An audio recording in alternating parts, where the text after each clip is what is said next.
the Accounting Authority should have looked at the time. But because we understand and accept that that is a real challenge, we are now proposing that in terms of the two witnesses that would have come after ICASA, that is Board Member Lubisi and Board Member Mavuso,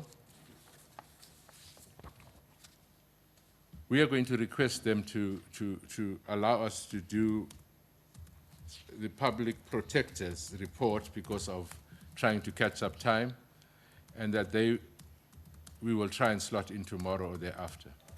I'm saying that to everybody because we must try as far as possible, all of us, it's not the responsibility of this committee, that we afford everybody an opportunity to participate in terms of how we arrive at a situation where statements are in Braille is something that the professor and his team must look at. From our side, we'll also attempt to look at it. But there is no guarantee that this committee is going to be able to present in Braille, but we will look at it in the interest of fairness. I'm raising that because it was a matter that was raised with me earlier on. And also, just for the sake of preparedness, we took the decision to look at the Auditor General, to look at ICASA, and to look at the Public Protector, because one, those are public documents, and two, those presentations do not need an evidence leader. They should be very safe in terms of all of us having had sight of them at some point, and they should be able to buy us time in terms of the time that is lost. So in absentia to Mr. Lubisi and Mr. Mavuso, we will come back to you and explain why we had to go this route because of this unintended circumstances. Having said that, honorable members, I am now once again, having reported back to you, adjourned until 11 o'clock. At 11 o'clock, Auditor General, you will do your presentation. When done, it will be followed immediately by the ICASA, and immediately thereafter, which probably will be after lunch, we'll have the engagement with the Public Protector. Are we clear, honorable members? Is there clarity on the proceedings for today? Thank you very much. We will resume at 11 o'clock.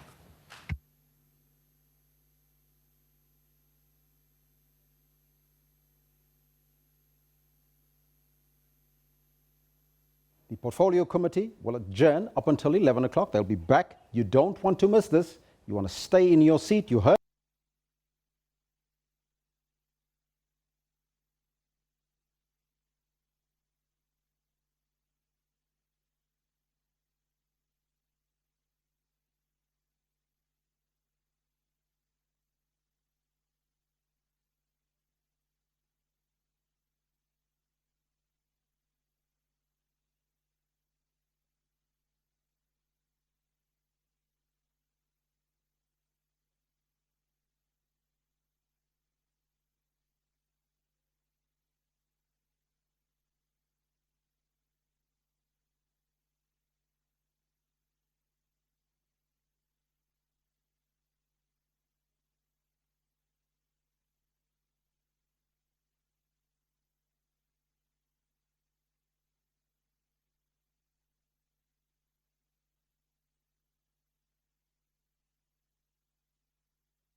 Thank you very much.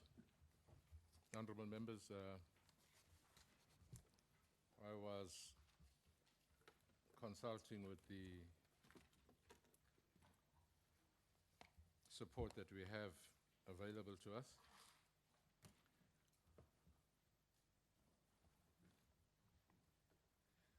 And I'm seeking your guidance, honourable members. I have just now received a request from the legal team of Professor Maguve, indicating that in the absence of these documents that we're talking about, Public Protector's report, the Auditor General's report, and the ICASA report, that those documents are not in Braille, or he doesn't have a Braille copy in his possession, and the seriousness of this inquiry, that might just jeopardize him, and they'd want to address the committee on that matter. And then I would imagine decide the way forward. Having consulted with the legal team,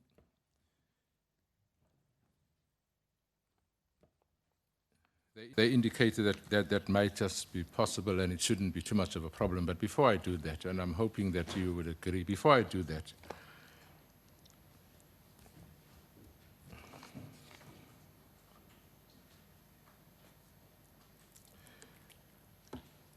the practical reality that we're faced with now is that we all agreed when we left here that we're going to start at 11 o'clock. And this matter gets brought to us as we're about to resume. And having conferred, in fact, I sent somebody out to go and check exactly how long will it take to have documents translated to Braille. I'm waiting for the outcome. However, I want to refer the legal team to my letter dated the 17th of November for notifications of hearings. And if you go to the last page, where we talk to interpretation services, I'd like to read it. The proceedings will be conducted in English. Should you require an interpreter, kindly submit a request via the committee secretary at least 7 days before the hearing at which you're going to appear. Now, I suppose there's going to be a legal technicality whether Braille is interpretation or not interpretation. And the question is, how do we proceed from there? Because we had asked them to give us that notification, everybody that is to appear in front of this committee, to give us that request 5 days before they are expected to appear to this or to participate in this inquiry. So I thought I would put that on the table.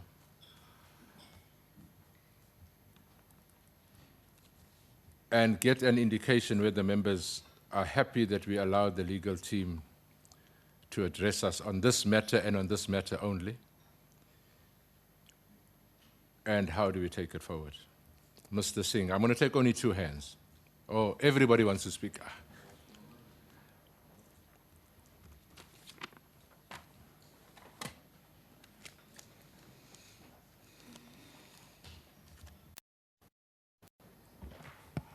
Before you continue, Mr. Singh,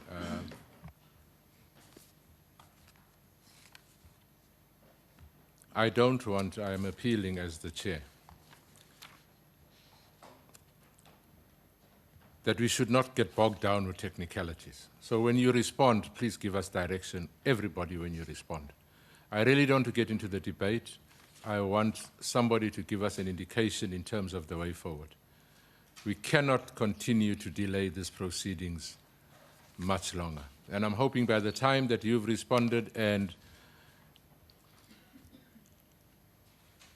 Mr. Maguve, Professor Maguve and his team have responded, I would have a word from this committee, I mean from support in terms of the possibility of having that done. But I thought I must qualify it by indicating that we had sent that letter to everybody with that paragraph there.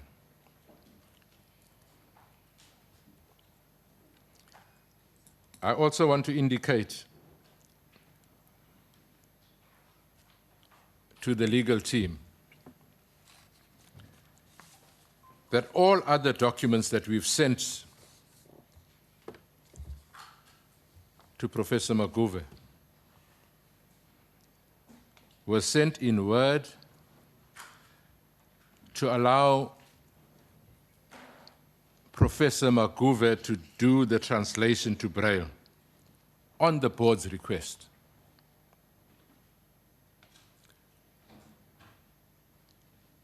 The request was that we send it on Word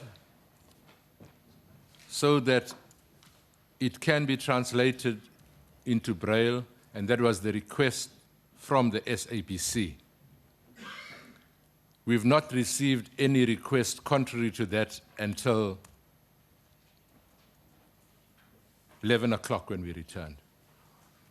I'm contextualizing it because I don't want us to enter into a debate.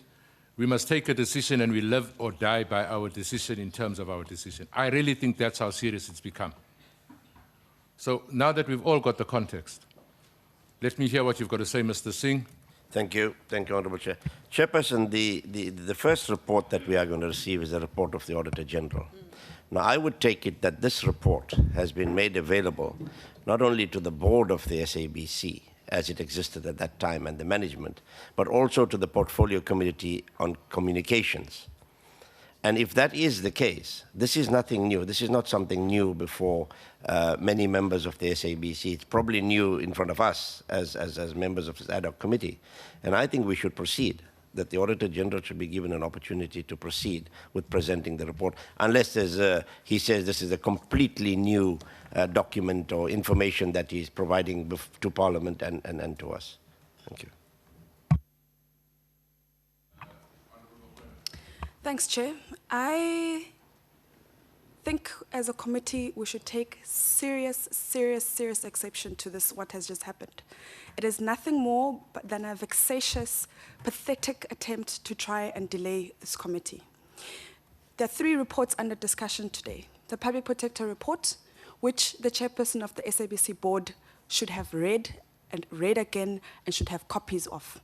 He knew long time ago that it was going to be discussed. Why didn't he bring it with him? Number 2, the AG's report. This annual report came out months ago. Surely that the chairperson of the SABC board has read and read and read again the AG's report. Number 3, ICASA.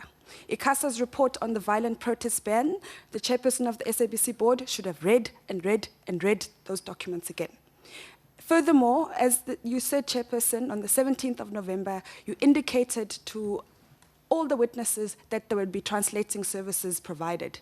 Now, at the 11th hour, when they see that they cannot stall this process, they again attempt to try and stop what we're doing by coming up with this really what is really a pathetic attempt to try and stall our work. So we absolutely must proceed. If there needs to be notes taken, notes can be taken for Mr. Maguve, but we cannot wait.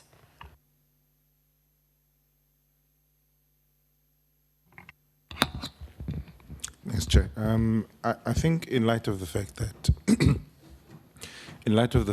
there was a request made to yourself by the SABC for you to provide the documentation in Word so that it can be converted to Braille, and that you complied with that request, I think Parliament has done its work. I think we must proceed. I think Mr. Maguve and his legal team are not taking us seriously. Thanks. Now let me hear from Honorable Khoza. Chair, you know there are times when one's tolerance levels are pushed to the limit. You know, sometimes we self-sabotage by not doing the right thing. This process is inevitable. It's gonna take place anyway. And besides that, we are talking about public institutions here, and in this information age, these reports are readily available as well on the internet. We are not talking about top secret documents. These documents have been released to the members of the public. Everybody has access to these documents. And I honestly don't think, Chair, it is reasonable on their side to think that we are going to tolerate that. In as much as we are very accommodating and we are very logical beings, but there is a time when we have to put our foot down and say no.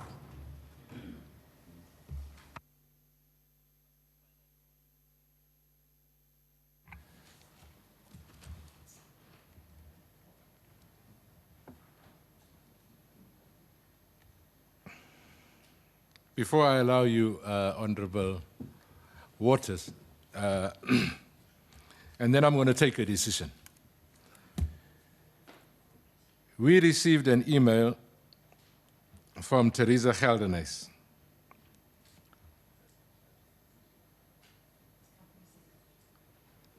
who is part of the SABC.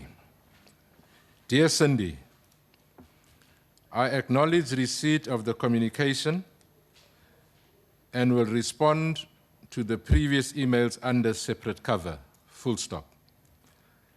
Kindly resubmit the communication in Word format in order to allow the chairperson to transcribe same into Braille to allow him to be able to read it. Kind regards, Teresa. I'm not going to allow you to comment, Mr. Waters. We are continuing with this process. AG, it's yours. Thank you, Honourable Chair and Honourable members of the Ad Hoc Committee. My name is Eugene Zungu. I'm the National Leader in the Office of the Auditor General. And I'm here with the team to present the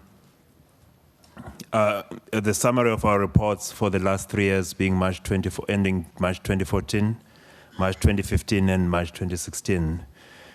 And the team that is accompanying me on the furthest left is Alice Muller, who's the corporate executive responsible for the audit of the SABC. And next to Alice is Promise Buthelezi, who's the senior manager.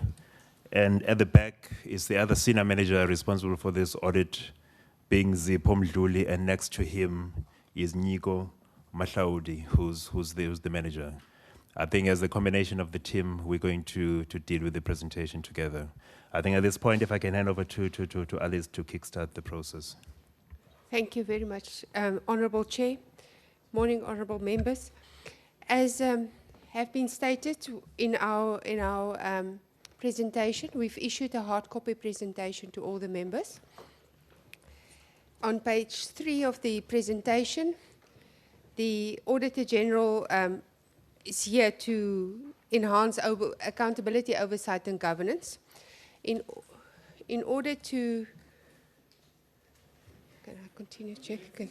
In order to just set the tone for the audit outcomes, we examine 3 areas when we look at the audit reports. We look at the financial statements, whether they fairly present.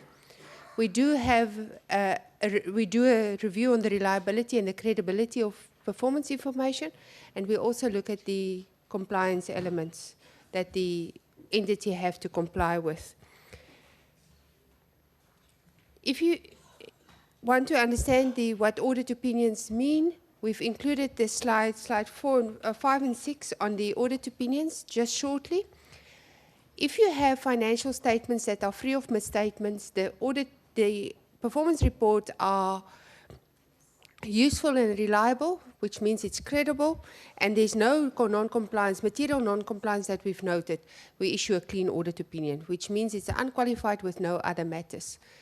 When it's unqualified with other matters, it means that on the financial statements, the entity is doing well, but that they still experience challenges with performance information and compliance matters. We also issued qualified opinions if there's any areas in the financial statements where we believe that the information presented in the financial statements, any account balance, is either not accurate or valid or complete. We will then qualify that specific area in the financial statements. An adverse audit opinion means that the financial statements are wrong, in short. And a disclaimed audit opinion means that we could not get enough information to determine whether it's right or wrong, and for that we then withhold an audit opinion. In the case of SABC, and I'm now on slide 7, for the last 3 years, we've issued a qualified audit opinion. And Honourable Chairperson, you asked us to reflect on the last 3 years, but I think it will be good to mention that for 12-13, the year just before, the SABC received a disclaimer of audit opinion. So they started off with a disclaimer in 12-13 and then worked their way towards improvements. Although on this slide, you will note that they still qualified. I think I also would like to note that the factual correctness of the findings in the audit report were confirmed during the audit process, and there was no contestations around any matters that were raised in the audit report. Lezi was the engagement partner on the assignment, the senior manager responsible for the audit. So I'm going to ask him to share the insights on the specific audit with you as we continue with the presentation. Alice, thanks. I'm going to cover the exact outcomes in the past 3 years, and how I'm going to structure my presentation. I'm going to look into the financials, performance information, and compliance, because I mean that's normally our structure of our report. So as we've highlighted, that in terms of the financial statements, the SABC has received the qualification in the past 3 years.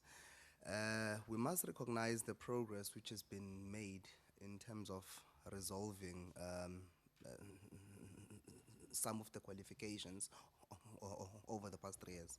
I mean, you'll see that in 2014 there were 8 paragraphs in the audit reports in terms of qualification. So in 2015, it reduced to 3. Well, ideally it's 2, but I mean 3 because there's tax implications in terms of the TV licenses. And also you'll see that what has been common in the outlook of the 3 years has always been a regular, fruitless, and wasteful expenditure disclosure note. And I think what's very important and critical to mention is in terms of the control environment, it's still weak.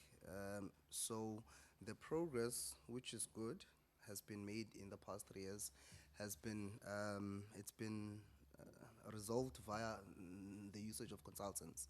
Now, the issue with that is the sustainability of the internal controls is not there, because I mean it's like you're fixing the issue and then you're gone.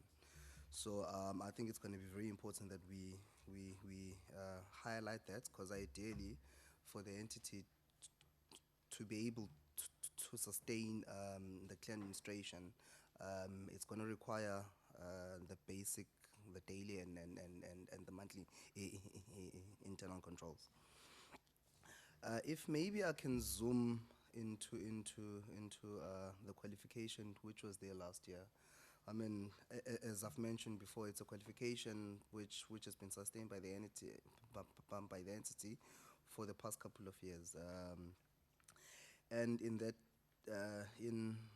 in the table which I've included on slide 9, I've included the amount of irregular expenditure which has been identified. again, I think I must be very clear there. It's the amount identified in that year, not necessarily that it's incurred in that year. So you will see that there's some amounts relating to the current year. There's also the amounts which are relating into the previous years. But also, I think what's important is the amounts which has been shown there in their financial statements. If you refer into the annual report, you'll see it's note 43. The amounts which is shown there is not the credible and the true reflection. What I mean by that is it can be more, it can be less, mainly because our qualification was based on the disclosure notes. And you'll see again, if you refer into our report, in the annual reports, you'll see that we've highlighted issues on the overstatements, so which means there's amounts which are shown there which are not supposed to be there. We've also included in our report the issue of the understatement, so which means we've identified some irregular expenditure which has not been shown there also. And there's some issues that we've picked up in terms of the records management, which means there's some information which we requested was not provided. So in short, there's a closing balance of it's 5.1 billion in note 43. However, yeah, as I said, we've qualified the amount, so the information which is appearing there is not the information that we can fully rely on. And again, I'm assuming that we've read through the annual reports. So if you look specifically in note 43, which is irregular, fruitless, and useful expenditure disclosure notes, you'll see the nature of the irregular expenditure which has been shown or which has been disclosed there is in the past, in the current year, there's been issues where the original tax clearance has not been provided, which is part of the requirements in terms of the SCM regulations. And then you'll see also that there's been payments made without the contract. Okay, if you want the full values and details, they've been shown there in the disclosure notes. And also there's some weaknesses which are there in terms of their contract management when it comes to the suppliers. And also there's been issues where the SCM processes has not been implemented. Like, for example, the incorrect evaluation of the criteria in terms of evaluating the different bidders, where in some cases we've picked up that the minimum number of quotations as per their policy, they were not obtained. So I mean, the examples that we've included, they are impacting on the principle of fairness and yeah, as per the PFMA. If we look in slide 11, again there, it's just the exact amounts on fruitless and wasteful expenditure. It's shown in the same note as per the annual reports. So again, it's the entire note that we've qualified. So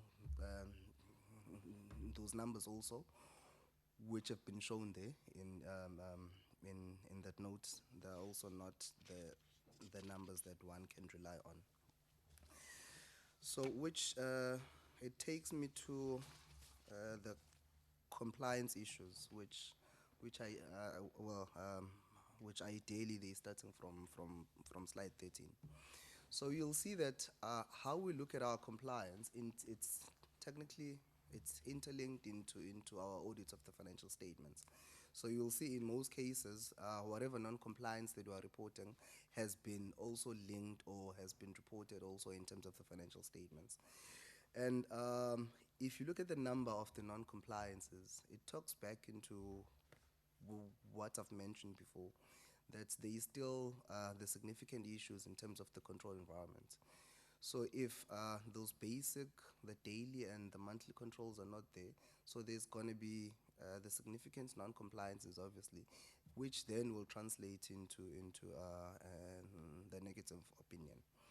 So in detail, we have the annual financial statements.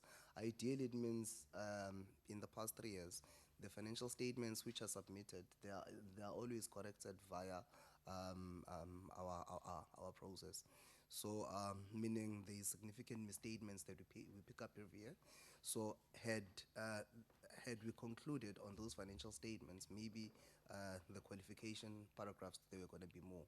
However, with our process, we're able to resolve a couple of material misstatements. And then you'll see there's issues there in terms of the asset, expenditure management, procurement management.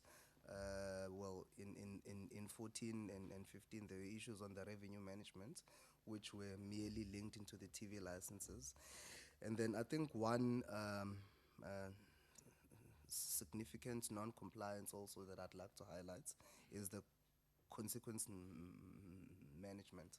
So ideally, this is interlinked into our qualification on regular fruitless and wasteful expenditure, in the sense that as per the PFMA, once you've incurred irregular expenditure, your next step is to investigate it and take any necessary steps if it needs be.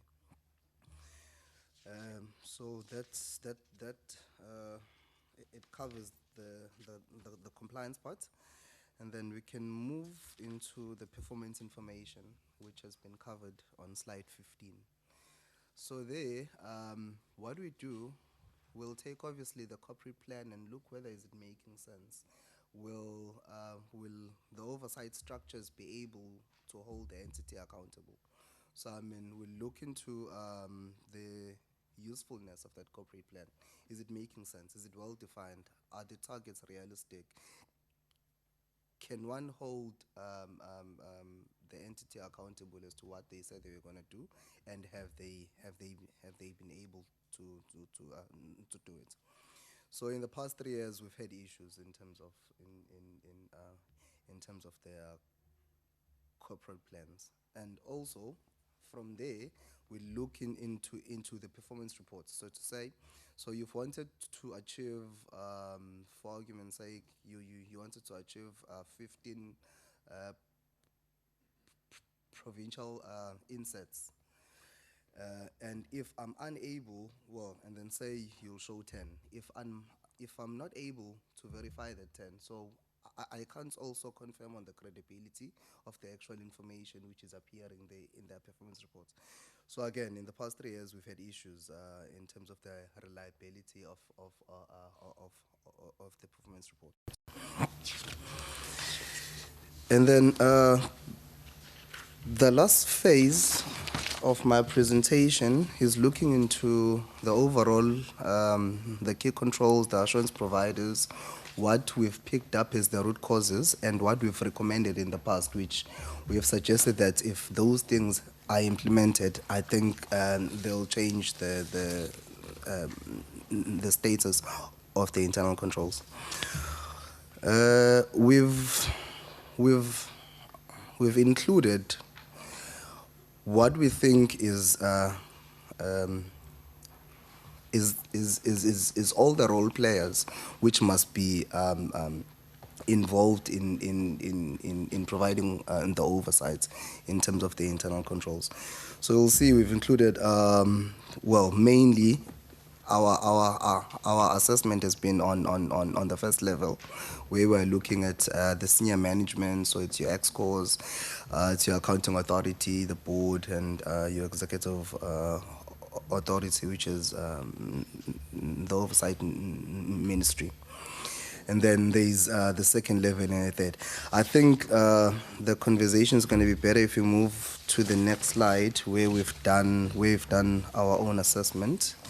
Again, the assessment that we've done, it's interlinked into our opinions, so it's interlinked into the findings that we've reported in the past 3 years. So if you look at the first tier there of the senior management, So we have red, or it's supposed to be red. It looks guava. We have red, we have yellow, and green. Ideally, red would mean it requires intervention. In terms of yellow, it means it's providing some assurance.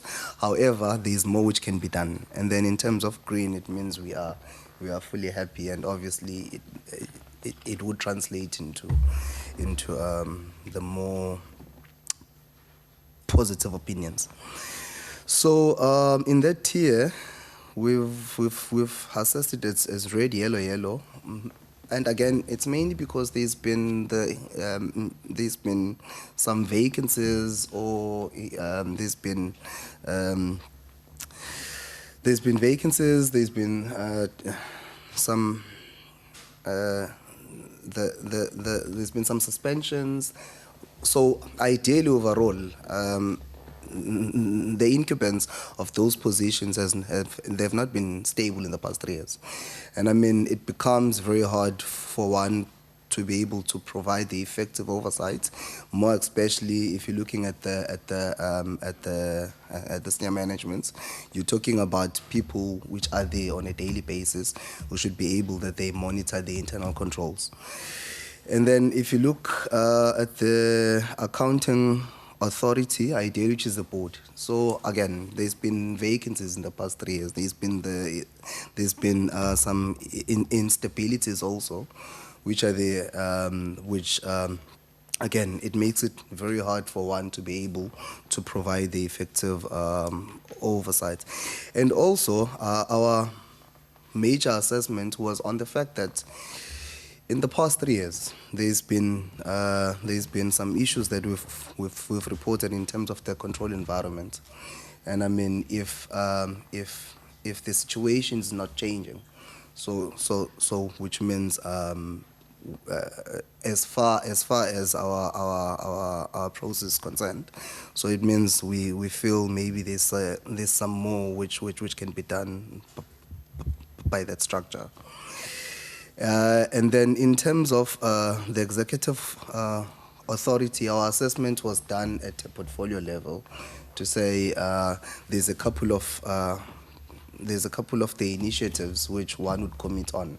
Like, for example, you would have the quarterly meetings with ourselves and all the entities. So in the previous year, there's been those effective meetings which were there. So our assessment was done in that regard. And then in terms of the second level, we have the internal audit, and then we have the audit committee. The reason why we've highlighted the internal audit as green, it's mainly because our assessment of the internal control environment and their assessment is similar. So which means ideally they are doing what they're supposed to do. However, it's just that those similar findings as ours, which they are reporting, now they just need to be implemented. So we thought we are happy with that structure. It's just that it's more of the implementation now, which must happen, which should be more on the management side. In terms of the audit committee, it's linked into the internal control environment. Ideally, the only time that this committee would be green, it's because there's clean administration, there's no material misstatement. So ideally, they are providing that effective oversight in terms of the control environment. So that slide, if you read it with the slide on number 19, you will see that there's going to be the similarities. So what we do, we'll assess the internal control environment we'll look into the leadership, we'll look into the financial and performance management, and then we'll look into the governance. So I mean, it's clear in terms of the leadership, there's been issues in terms of the in terms of those structures they are not stable. So, which I've covered in the previous slide, and also one very important thing which was not there, which has resulted in us assessing the 2016 as red. It's because the performance management system was not implemented in there. The policies, they've been crafted and all of that. However, they've not been implemented. And I mean, without an effective performance system, it can't then it can't result into the clean administration, which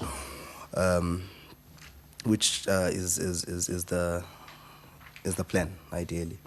Okay. So in terms of the financial and the performance management, the entity has been qualified for the past 3 years. So surely it means there is some intervention which is required. We've recognized the fact that the qualification paragraphs have reduced. However, it's those basic things which are required. It's your daily, it's your monthly controls, it's your basic reconciliations. It's having a proper record management system. It's not having any misstatements on a daily basis, basically.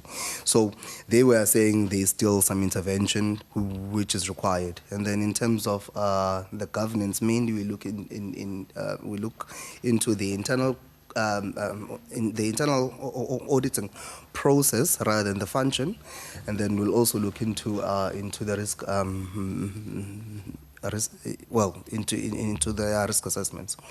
So in terms of the function, it's there. However, it's just that the findings which the internal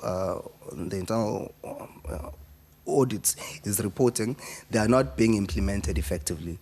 So again, we were saying there can still be some significant improvements.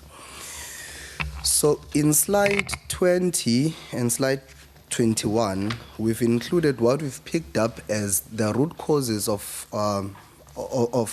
this poor control environment, and we've suggested some recommendations, which again, I think I must highlight that is the recommendations which we've been highlighting in the past 3 years. They've been similar. So I think if they can be implemented, we can see some significant changes. And I mean, the root causes that we've picked up is the instability and the vacancies in the key positions.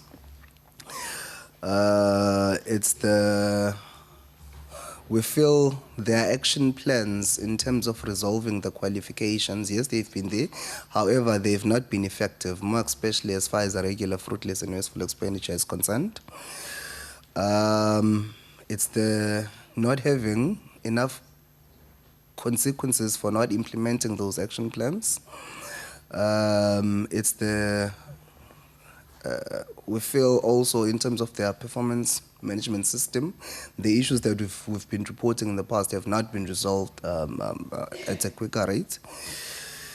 And then there's still some poor record management system for them to be able to support the financial and the performance information. And I think one key one is not having sufficient consequence management for some non-compliances. So, as part of our recommendations, ideally, they are responding into the root causes which I've highlighted, to say you'll need to have you need to fill the vacancies with the competent skill. You'll need to ensure that when you're submitting the financial statements to us, well, and obviously the performance information, it's been reviewed thoroughly, so which means there's sufficient assurance providers which will be able to review in detail, and then you just need to ensure also that there's an effective record management system, more especially in terms of the supply chain, because that's where we've picked up the significant weaknesses. And there should be the stability in the governance structures, which are providing the oversight, and also rather than having the action plans in place, those action plans must be implemented, and they should be able to address our findings and also the findings of the internal audits, because mainly they are more or less similar.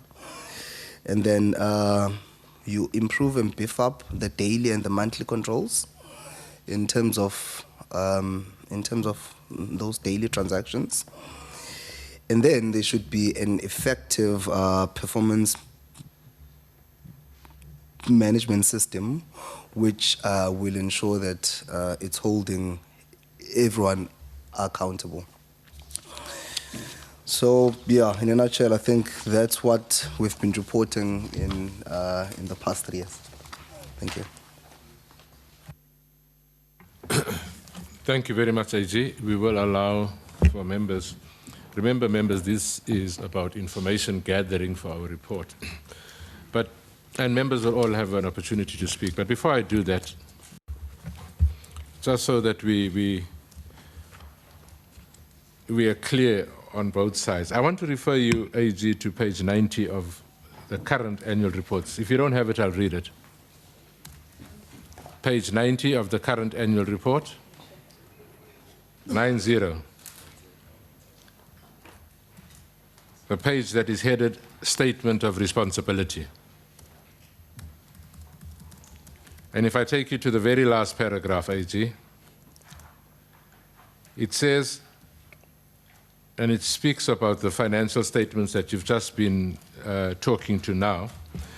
It says, the directors of the corporation accept responsibility for the annual financial statements, which were approved by the Board of Directors on the 31st of July 2016 and assigned on behalf of the SABC Board Chairperson and the Acting Group Executive as seen below. Signed by Acting GCEO and signed by Prof. Makuve. So the question that I'm putting to you for a response, is it correct for us to interpret, by virtue of the signature of the chair of the board and the acting GCEO, accepting responsibility of the financial statements which were approved by the board, is it reasonable for this committee to accept that these documents were read by and understood by the board? That's the only question that I want to ask. By virtue of them accepting responsibility, signing for it as the professor and as the acting CEO, GCEO, is it reasonable for this committee to accept that if you accept responsibility and it has been approved by the board, that the board actually, or the chairperson in this case, actually read those documents? Would you comment on that?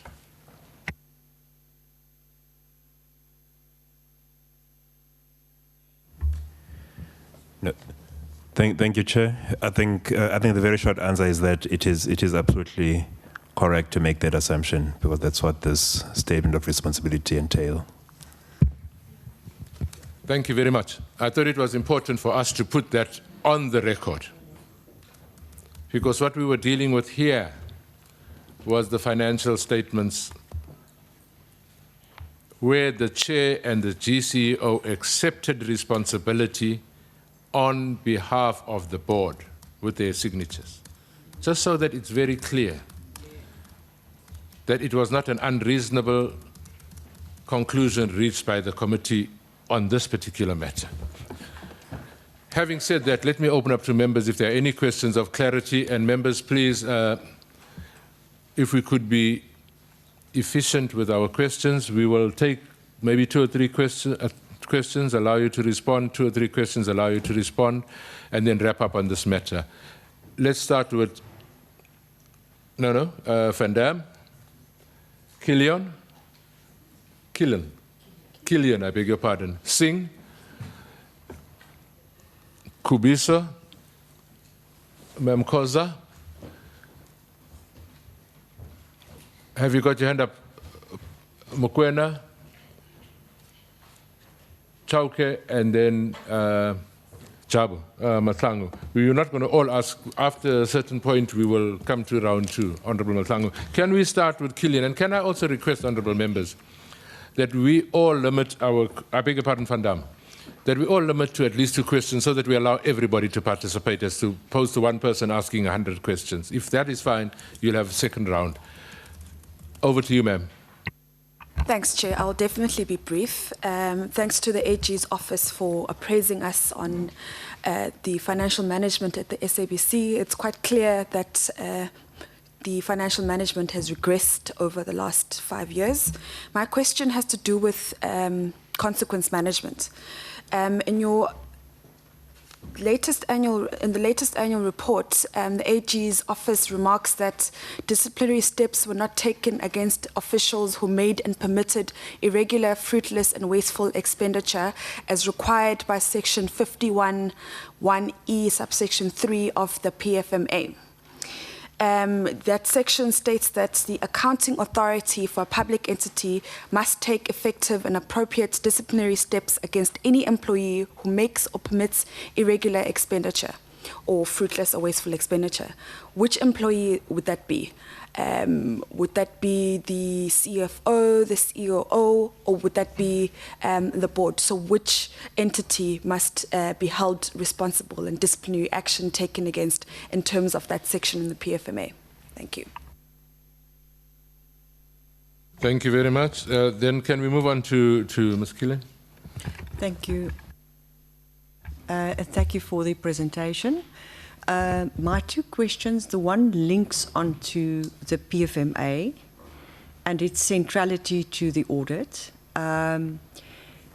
Could you perhaps just indicate if it is which sections, apart from section 51, specifically deal with public entities where you have a board and those fiduciary responsibilities of the board?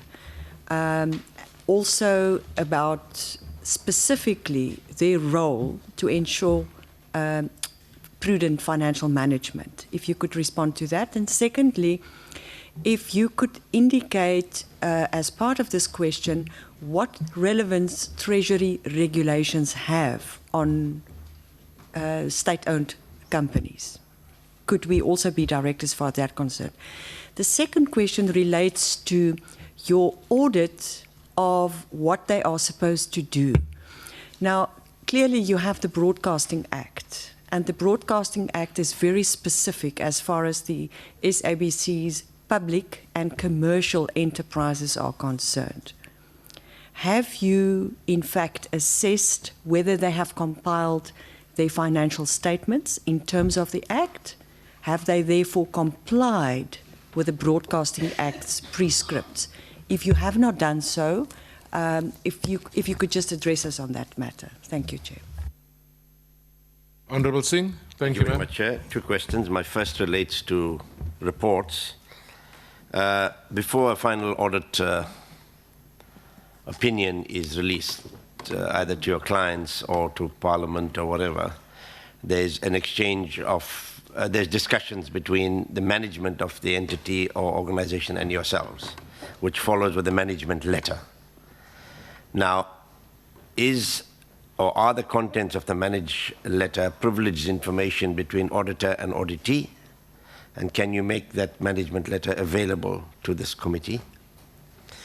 In the same breath, there are reports, the audit committee report, risk committee, internal audit report, and skills audit report. I'm sure you have had sight and are in possession of those reports. And can you make those reports available to the committee as well? My second question relates to recommendations and actions. Is there any action that you are aware of that was taken against any official within the SABC hierarchy in the last 3 years arising from your audit report? And who were those people and what action, and were you satisfied with the action that was taken against those who might have transgressed PFMA regulations or any other compliance matters? Thank you, Chair. The last honourable member for this round will be Prof. Kubisa, and then we'll take responses and we'll move to the next. Prof. Kubisa. Thank you, Chairperson. I just wanted to know whether there were any engagements, person-to-person engagements between the Auditor General and the auditee SABC with regard to the report. As I understand, there are instances where you meet. That's number one. In your discussion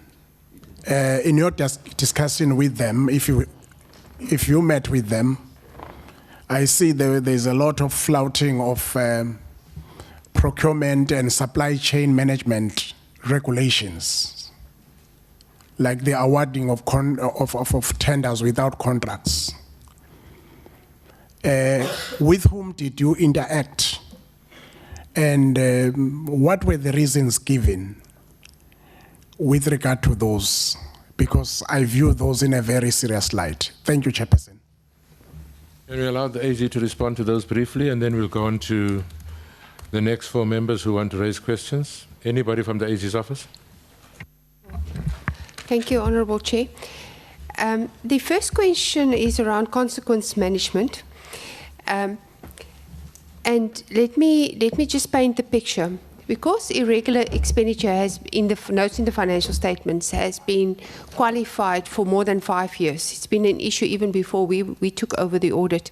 The SABC has been in an ongoing process to determine exactly which of the contracts are irregular, and then to, once it's been investigated, then to take action. What we did note is that although they're busy with that process and they couldn't complete that process before year end, that the practice is still continuing. So we've identified irregular expenditure not only for the previous years, there was still irregular expenditure identified in the current year. And it's difficult to determine who's responsible unless you've done the investigation. And that's why we are, in our engagements, are very clear to say you need to determine which ones and agree which ones of these tender and processes or procurement processes are irregular, firstly, then to do the investigation, and then to determine who's responsible. But because step 1 hasn't been completed, there was very little done on step 2 and step 3. And we then emphasize this in our engagements with the leadership to say you have to enforce consequence management once you've done your investigation. Previous years, there was quite a number of irregular expenditure that we identified in the current year. On the area of Section 51, we use mainly Section 51. The Treasury regulations is not applicable, so we fall back on the policies and procedures. In terms of the Broadcasting Act, we only identify areas where it speaks specifically about the financial statements. So we haven't audited the full compliance with the full Broadcasting Act. What we did note in our report, though, is the Broadcasting Act asking for separation of accounting treatment. And I'm just looking for that. It's on page 93 of the annual report. We did note this, and we've been noting this for the last number of years, to say the SABC did not consist of separate operating entities, namely a public service and a commercial service division, and did not have adequate accounting and administration systems in place to ensure that the corporation functioned in separate operating entities as required by the Broadcasting Act. So that's the only element that we've elevated from the Broadcasting Act to our audit report, is the fact that the Broadcasting Act asks you to have two separate set of financial statements, which they haven't done. They haven't done it for the last number of years, and they haven't got processes in place to be able to separate those accounting numbers. On the reports, Honourable Singh asked about whether the management report is privileged information. The management report is a tool we use to confirm the factual correctness of findings. And what in an audit process happens is that we elevate the matters that are material to the audit reports, and those matters that are not material remains in the management letter. Why it's important that we do continually issue those management letters is because they normally contains the internal control matters that, should they not be attended to, it can eventually lead to audit qualifications. It is privileged information between us and the auditee. We did issue the management letter after the audit report this year. Normally, the management letter we issue a bit later, normally early in August, because we work towards end of July to finalise the audit report, and then we tidy up the management letter and we issue that. And we would prefer the committee to get the management report from the auditee. The risk reports, etc., we use in our audit process, but we don't keep copies of them. There is an audit committee, auditor SABC, which we attend. But as I say, we don't necessarily keep copies of those reports. We are active participation in those meetings, though.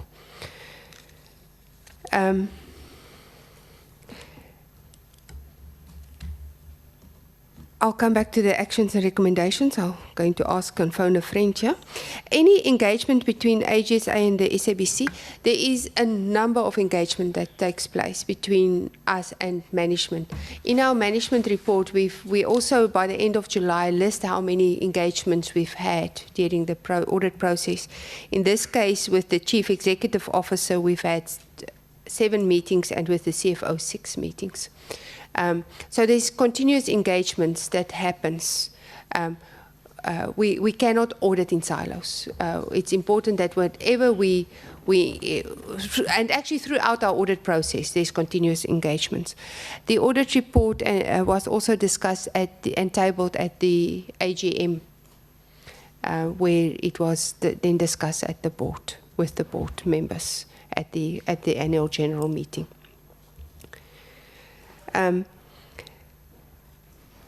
You ask a question around recommendations, whether and actions that were based on our recommendations, and you basically asking was there corrective action after we've issued the audit report.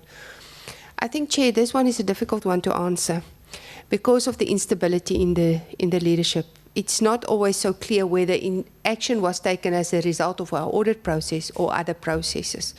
So it's difficult for me to conclude that action was directly linked to our audit process.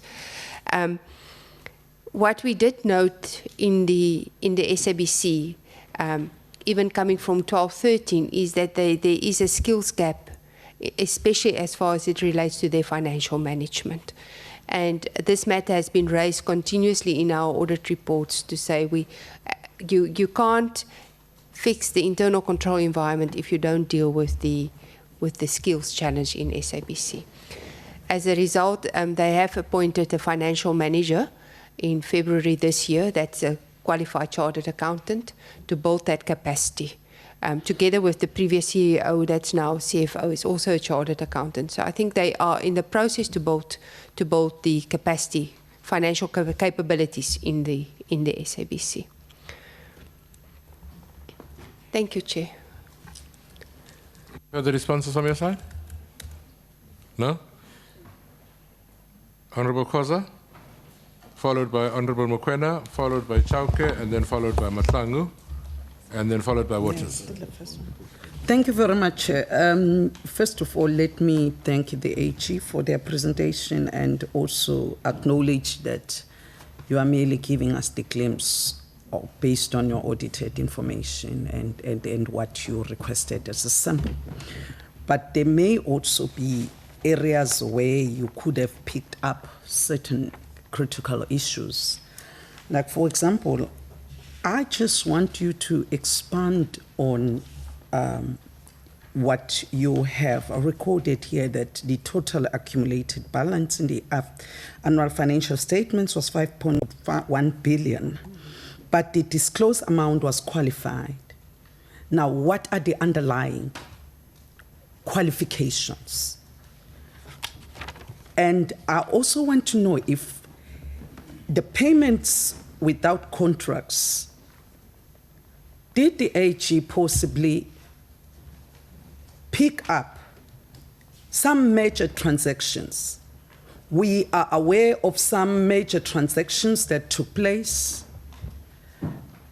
which involve the primary asset of the organization in the form of records and stuff like that, the archives and stuff like that. Did the AG possibly pick it up, maybe either in the liquidity report or in anything? Because we also want to understand the rationale behind that, and whether the commissions that were paid, were they consistent with the legislative requirements, and were they in terms of the performance, the agreed performance agreements. You know, I know that it may not have really occurred to you, but it's important for us because this is a major area. And from what you are saying here, you are talking about inadequate contract management. And to me, there is something that is shouting to me as I read this. And again, the payments without contracts is something that is a case in point. And finally, because my areas are really more on the finance side, some of the issues that are really key, we also need to understand, for one, I normally sit in the Finance Committee in Parliament, and I'm part of this ad hoc committee. One of the things that I'm very concerned about is when you have, you spoke earlier on about misstatements or understatements and so forth, but the problem that sometimes one gets a sense that sometimes you get a sense that people would, you know, you create something to justify, possibly unlawfully, benefiting somebody through something that may seem legally correct. Let me give an example. I'm going to be hypothetical. Say you decide that you are going to, in something that has not gone out in a tender, whatever, and you sell a specific asset to a specific provider or whatever, and then you then deem that as performance bonus, when in fact it's maybe even the process of actually selling that particular asset is a problem. And the case in point here is the issue around the archives, because we do need to understand what is the underpinning rationale behind the sale of the archives of SABC, and why were certain individuals given bonuses on that? What was the justification? Probably it could have been in the management reports saying maybe because they went all out, whatever. We don't know because we don't have the management reports. Of course, we will try to get them, but from the AG perspective, we are interested in that. And finally, Chairperson, if you could kindly give us the figures around the contracts that the payments of contracts that were the payments that were made, the payments without contracts that were made. If you have a figure, if you don't have, you can always submit it to us later on. Remember, this is an inquisitorial process, and we need to get, you know, to the bottom of some of the leakages that are happening in some of our public entities. And I hope that we wanted to set a tone about how Parliament is going to be moving going forward. Thank you. Many thanks, ma'am. Could I then have Honorable Mukwena? Thank you, Chair. On slide 9, irregular expenditure, the difficulty with this is that the body that is supposed to investigate these irregular expenditures is the body that we're inquiring here. So it's and as you've heard, it's kind of difficult for us to even get documents. Do you have some kind of indication of what kind of, I know it's them who are supposed to investigate, but did you get a sense of what kind of irregular expenditure was executed here? Yeah, I mean, I'm not asking for absolute details because I'm quite sure that, as you say, it's not in your competence. And also, under on slide 11, fruitless and wasteful expenditure, same question. If you have an idea what kind of fruitless and wasteful expenditure we're looking at there. And then also, in the same question, if you could just indicate the gravity of the wasteful expenditure and irregular expenditure, to the extent of indicating which would have crossed the legal line to the point where somebody could be prosecuted, or I just need to understand the gravity of what was going on in the SABC. Because the issue of expenditure, it has been a huge one in that entity. Two, I just wanted clarity on what the ma'am said earlier on in terms of the Broadcasting Act. You mentioned that according to the Broadcast Act, they're supposed to install 2 financial officers. Is that correct? 2 separate financial officers. And if that was not complied with, what were the reasons for that contravention of the Act? And then my last one, Chair.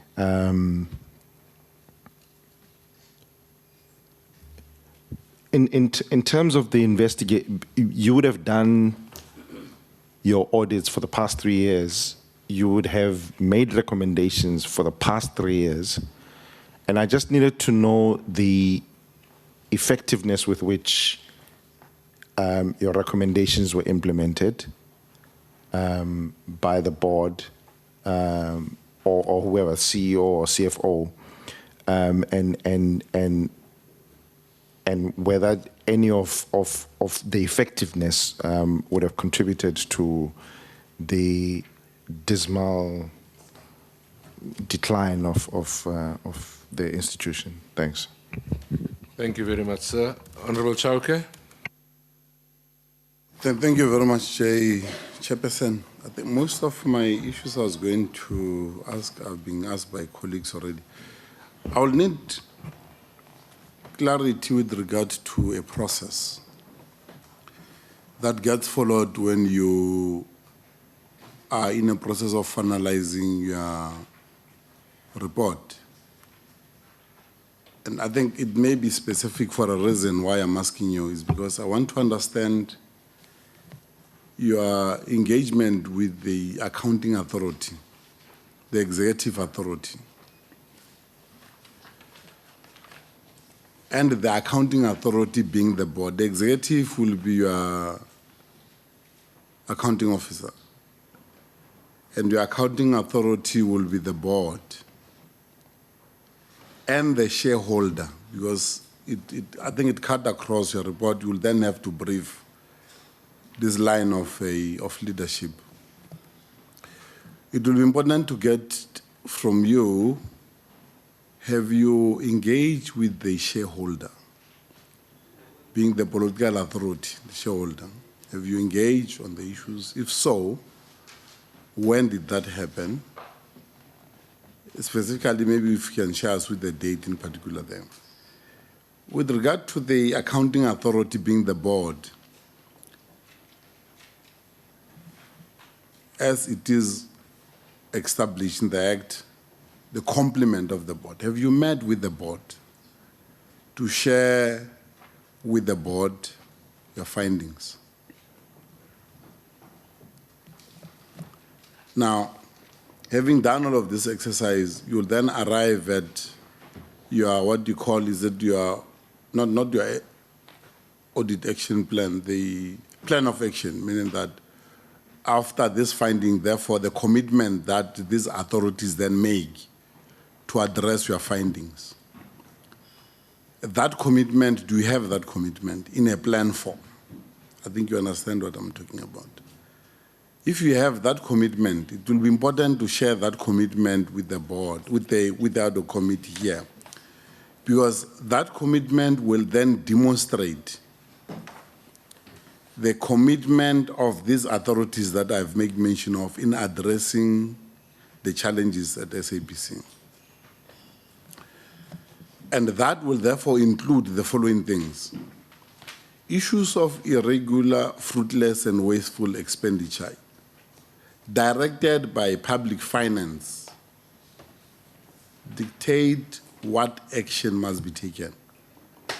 Investigation, recovery, and action. Now, the three steps that are identified in the PFMA instruct us what we must do when there's irregular expenditure. Now, we're dealing with the 3-year sequence of findings. And I think I've understood you very well when you say that, in fact, it seems that there's never been compliant with the Act with regard to what action must be taken when there's a fruitless, wasteful expenditure and irregular expenditure.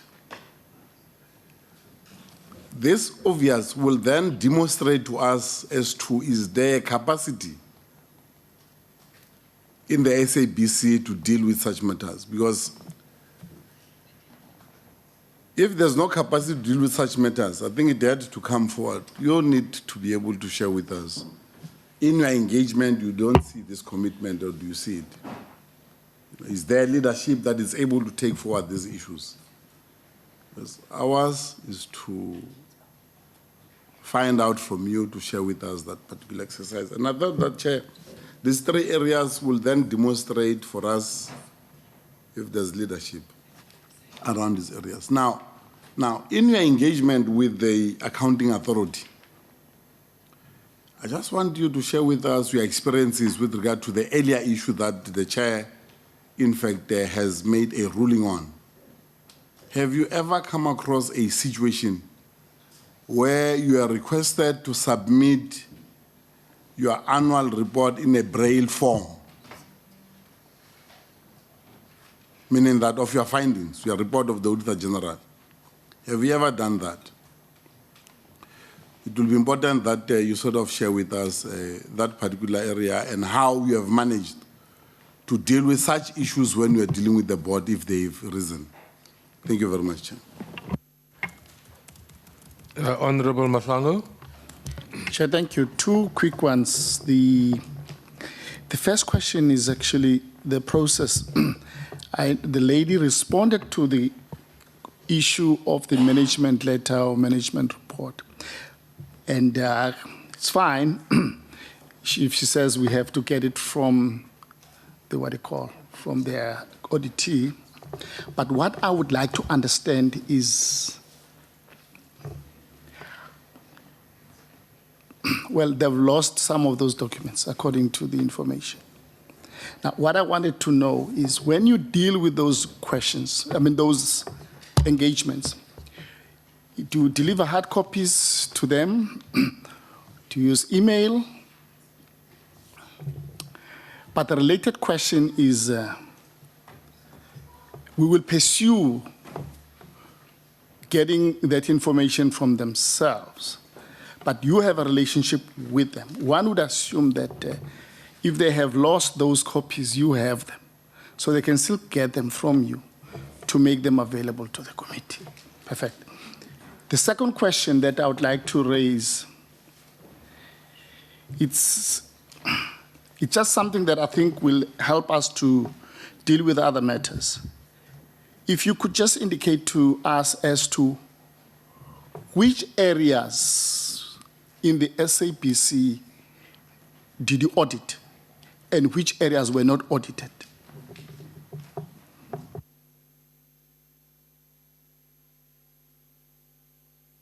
Very much, sir. Honourable Waters? Thank you, Chair. I'll be brief. Given the fact that the SABC board or person is refusing to hand over certain documentation, when you were conducting your audit of the SABC, were you prevented from accessing any information at all? Was it denied to you? And if so, what was it? And what action did you take to get it? And what impact did it have on your audit? Then, as far as the 3 documents that they claim are no longer in their possession, that's the internal audit of the committee meetings, the management report responding to your findings, and I can't read my handwriting here, but the group, I think, executive corporate, I think was the first report you mentioned, Chair, that you said they no longer have in their possession. I forget the name of it, sorry. I can't read my own handwriting. That's how bad it is. I should have been a doctor. But the thing is, for me, as a layman, any corporate that's worth its salt that has, any filing system of any sort would have on hand internal audit committee meetings on file. Anybody would do that. So, can I just get your opinion about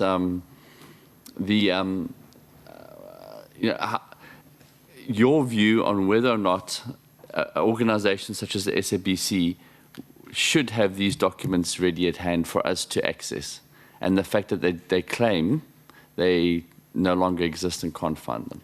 Thank you. And Chair, I've got to go to that other meeting. You're free to go, sir. After when? No, Van Damme won't report back to you. The committee will report back to you. Thanks. AG? Thank you, Chair. I'll start with the last ones.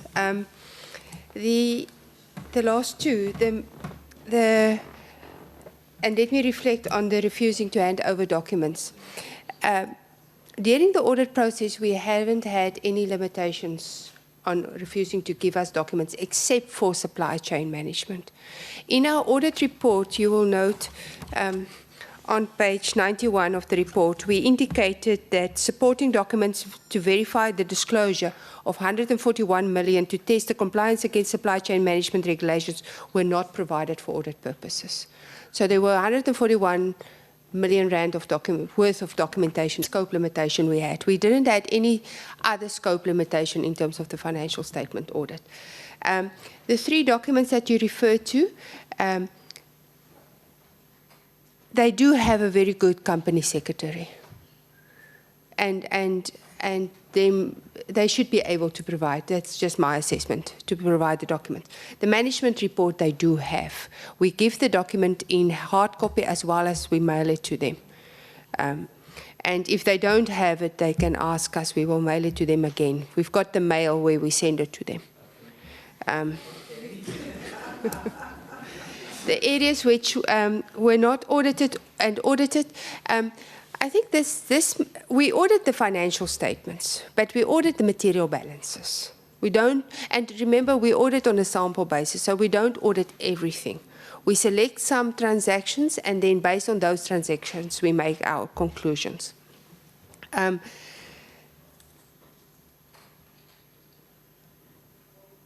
Yeah, maybe that goes with the previous question by Honourable Shauke to around the process we follow.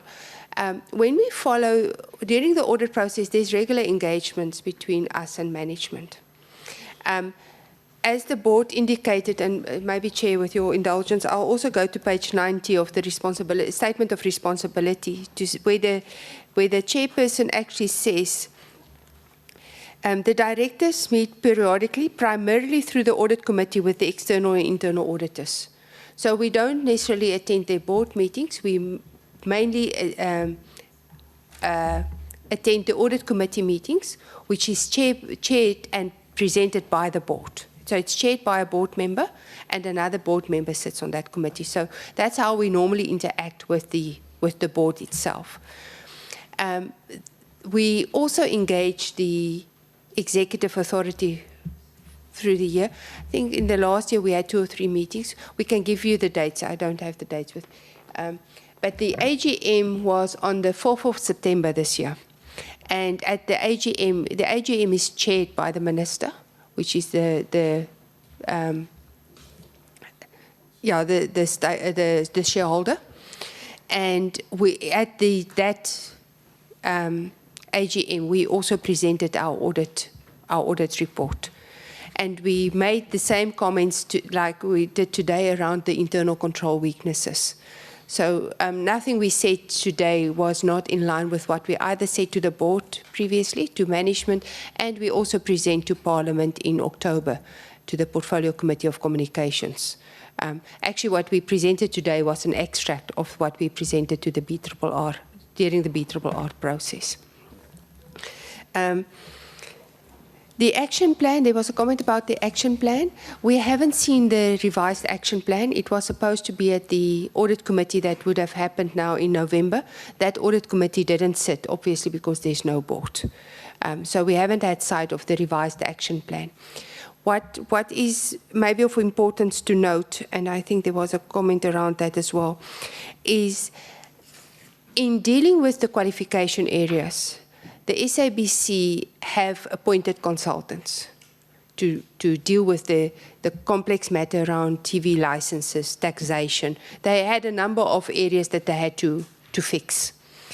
And although we have no problem with them using consultants to deal with the matters, we are still concerned about the internal control environment, to say if the internal control environment is not strengthened, the moment those consultants exits, there's a risk of deterioration that they need to take cognizance of.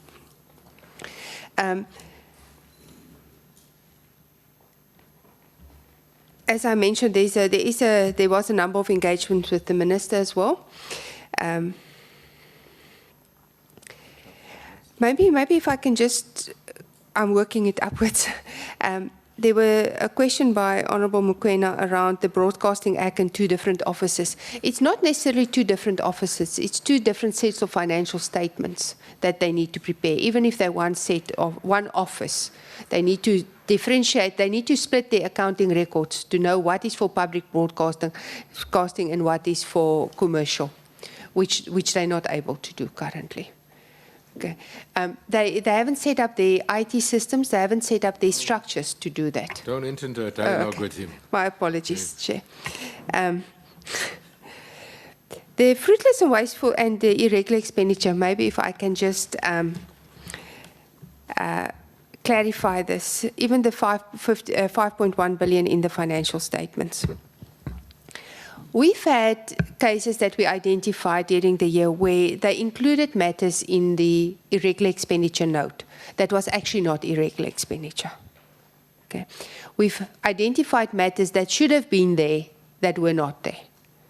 And then thirdly, we've also identified instances where we could not determine whether it is irregular or not because we couldn't get the documentation. So because of this environment, it's very difficult to determine and to pinpoint contracts, because the SABC needs to go through a process, even where we've identified possible irregular, to determine whether, and investigate those to determine whether it is in fact irregular or not, and who should be accountable, which they haven't done. And they haven't done that for the last number of years. And because they haven't implemented performance management, they haven't even implemented consequence management, this matter is not getting to a situation where it's concluded on. The same goes for fruitless and wasteful expenditure. And maybe, Honourable Chair, it will be good for the members to reflect on note 43 in the financial statements. And what I would also like to suggest is that you ask the SABC for detail around this.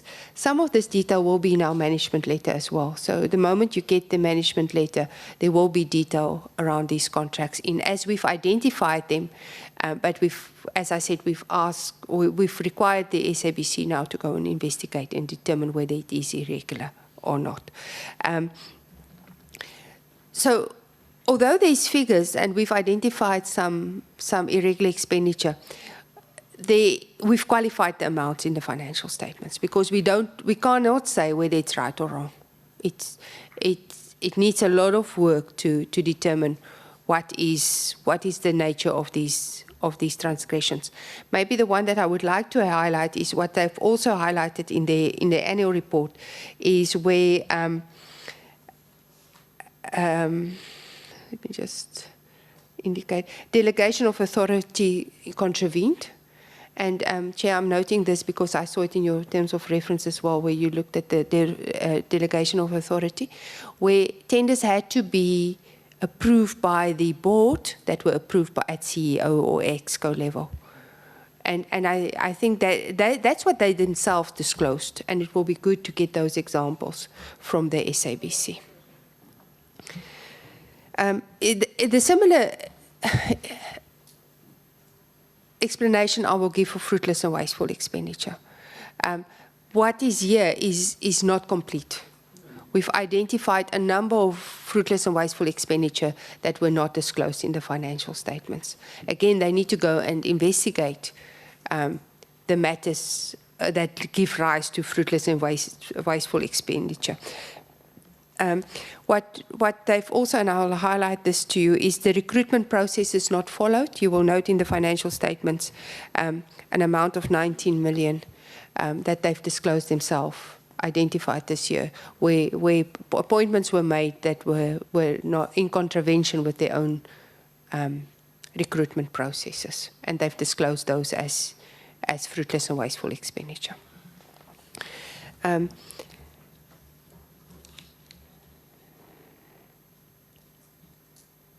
Chair, I think that concludes my response to this. All right. Can I have a bite? Could I have a bite? Just one question. We'll come back to you guys, but remember our agreement was that this is inquisitorial. We're not engaging them, so we don't do it. But I'll allow you. Mine is just one question, ma'am, and I think when you responded to the first question from Honourable Killian about comparing your audit to the requirements in the Act. She mentioned one thing. I want to put it to you, AG, that Section 24 of the Public Audit Act says the accounting authority must keep proper records. Section 25(2) of the Public What is that? The Act. Section 25(2) says the accounting authority must lay before the auditor all books of accounts, all vouchers in support thereof. That's not negotiable. The Act says that must happen by the accounting authority. And finally, the Companies Act, Part C, Section 28(1), part of the responsibilities of the accounting authority must keep accurate and complete records. So the Company Act requires proper records. The Broadcasting Act itself requires proper records. You are indicating to this committee that that was not the case. Can you confirm that? Yes, Chair, it is in our audit report where we indicated that, which is a public record, 141 million rand of, 141 million rand of documents could not be provided for audit purposes. All right. I'm going to, because it's the second round, I'm going to allow just one question, please. Not input. Just put the question to the AG without a preemptive story, and then let's get out of here by 1 o'clock for lunch because we want to catch up time. Let's take Honorable Van Dam, Honorable Killian, Honorable Singh, Honorable Chauke, and then Honorable Khoza. Van Dam. Thank you, Chair. Could I ask, Chair, through you that together with all the other documents we've requested, that we request the supply chain documents that were not provided to the AG's office? Could we also request that? Yeah. And then as a follow-up to my question, I guess what I was asking is, other than the accounting authority, which is the board, which should be held accountable for any financial mismanagement, in terms of the staff side, who does the buck stop with? Does it stop with the GCO, the CFO? That's the question I was asking. Honorable Killian. Person emanating from the reply on the relevance or applicability of Treasury regulations, and you said that you rely on the internal policies. Just a question, were you able to also audit the progression and salary, bonus payments, etc.? Have you found anything irregular in relation to performance management system or policy that is in place? Could you perhaps just elaborate on that? Thank you, Chair. Honorable Singh. Thank you, Chair. I think my earlier question, Shanga was supposed to answer with regard to, in the last 3 years, was there any action that you are aware of that has been taken against any office bearer or official within the organization for transgression of PFMA? Honorable Chauke.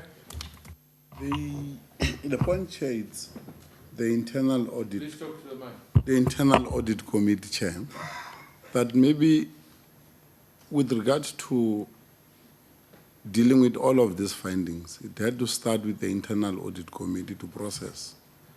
Now that the board does not exist, are we in agreement that nothing is going to happen until such time that there's a board? So it means that all this fruitless, regular expenditure, wasteful and all of that, nothing will happen until such time that we have a proper accounting authority, meaning that the board that will then discharge its members to serve on the internal audit committee. Honorable Khoza. Chair, I assume, and I'm hoping that my assumption is the correct one, that the reason why you were not able to answer the questions is because you battled to get even the reliability and credibility of the information that you have is such that it's very difficult to ascertain exactly the figures. Am I correct? And secondly, I just wanted you to confirm if you said there is no performance management system, or they do have, but it's not being implemented or whatever. I just need you to confirm that aspect for me. Thank you. AG. Thank you very much, Honourable Chair. There's a question around where does the buck stop? The buck cannot stop anywhere else as at accounting authority level. It cannot stop at CFO level or group executive. The board is the accounting authority, And in terms of the PFMA, that is the ultimate accounting level. In terms of the salaries, bonus payments, we did raise a number of internal control findings, the main one around the performance management system. They did develop policies, but it was still not implemented. Actually, at the AGM, the group CEO committed to the shareholder that they will start with the ExCo members and start signing performance contracts. So even as at the end of September, it hasn't happened, or by beginning of September at the AGM. What we did look at, though, is that any adjustments to salaries, whether it was approved by the board, and that we could confirm, that any processes followed was never delegated down to other levels. It was any group CEO, ExCo member salaries, the general salary increase of the SABC, all of that was approved at board level.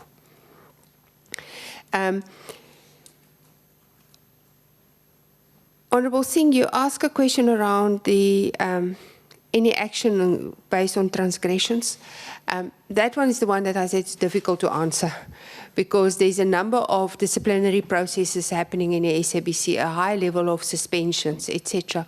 And it's difficult for us to determine whether it was as a result of PFMA and our audit findings, and whether there's other transgressions that they were based on. We haven't done that analysis to determine which suspensions and actions was as a result of our audit findings. It's true the audit committee hasn't been able to sit because there's no board. There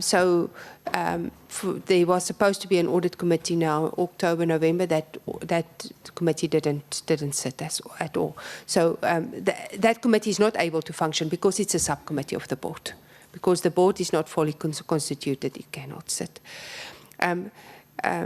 Honourable Khoza, you're correct to say that it's difficult for me to respond to the irregular expenditure in the contracts because of the completeness and the reliability of information that we have at this stage. And then, yes, there's no performance management system in place in the SABC to hold people accountable. Even at the AGM, Honourable Chair, it was raised by the Minister because they did disclose bonus payments in their financial statements, and she questioned it to say, how do you pay bonuses based on what if there's no performance bonus? The group CEO indicated that it was not performance per se, it was the 13th check that they allowed in terms of their agreements with staff. But yeah, we've raised the issue around the fact that there's no performance management process at the SABC. Thank you very much, Chair. Just one last question that you didn't answer that's very important for the session. One of the members asked the question, has it ever been a requirement from your side to, when you do presentations, provide the board with Braille? Whether it's the shareholders meeting, has that ever been a requirement? And how did you deal with it? I think that's the question. My apologies for that, Chair. It was never a requirement. I'll leave. I agree. No, Chauke. No, Chauke. Honourable members, it is 1:45.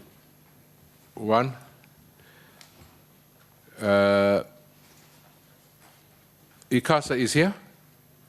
Can you make yourself ready for 2 o'clock? And at 4 o'clock, we will see the public protector. You have a sense of how the proceedings will continue. You'll give your presentation, you'll defend your position. So we'll start at 2, and the public protector would be at 4. Honourable members, just to indicate, again, in the interest of transparency and everything else, while these proceedings were continuing, we were also inquiring about the possibility of translating the witnesses' statements into Braille. Indications are that it is possible. I will ask Cindy and the table staff to find some money to do that with the witnesses. Certainly not with the institutions, but with the witnesses. I was informed now that it's possible and it wouldn't take too much time. So hopefully we would be able to get Braille even for the witnesses as we start tomorrow. It's important that we say these things because we really want to be able to defend our report at the end of the day. That we're doing everything that is humanly possible, even if it's taking the extra mile. I'm not sure what the reaction or what the consequence of the leaving of this inquiry is, but for the record, we will make statements made by witnesses available in Braille, at least one copy. Cindy, maybe you would take a chance to communicate that to the board, but I thought it was important that we raise it. And we obviously have to see what the reactions are on that matter. We are going to break for lunch. I'm not sure if we've provided lunch for everybody. Everybody, no. Unfortunately, we also cash struck, but members of the committee, E209 is where you retreat, here where we come from. Members of the committee. To the Auditor General and your team, thank you very much, sir. And once again, our apologies for the inconvenience this morning. Things will smoothen themselves out as they go on. We will reconvene in this venue at 2 o'clock and we will get straight into the ICASA engagements. Thank you very much.